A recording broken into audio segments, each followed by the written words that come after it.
Ons lees die oordenking vir 28 Julie uit Die Here is my herder met die vriendelike vergunning van Lizette Murray. Die opskrif by vandag se gedagte is misleidende eenvoud.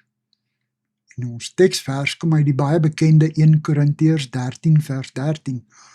En die grootste hiervan is die liefde. Die eenvoud van kinderboeke is misleidend. Dikwels vind 'n mens tussen die blaaie van 'n dun kinderboek 'n baie kragtige boodskap wat jou lank bybly. 'n bekroonde skrywer het eenmaal by die bekendstelling van een van haar boeke gesê dat die verskil tussen 'n kinderboek en 'n boek vir volwassenes daarin lê dat 'n kinderboek dit regkry om min woorde te gebruik om 'n boodskap wat andersins honderde bladsye sou beslaan oor te dra, terwyl 'n lywige boek vir volwassenes se tema dikwels in een sin saamgevat kan word. God is 'n God van eenvoud. Sy boodskap is helder. Leef in my liefde. Maar die implikasies van die woorde is verrykend.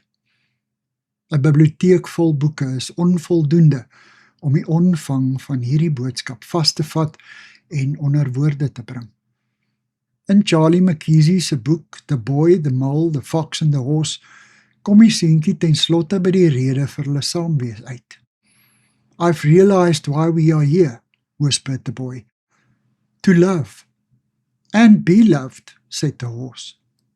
Min woorde, ryk waarheid. Die bekende kinderlied Jesus Loves Me is teen die einde van die 19de eeu deur Anna Bartlett Warner geskryf as troos vir 'n sterwende kindjie.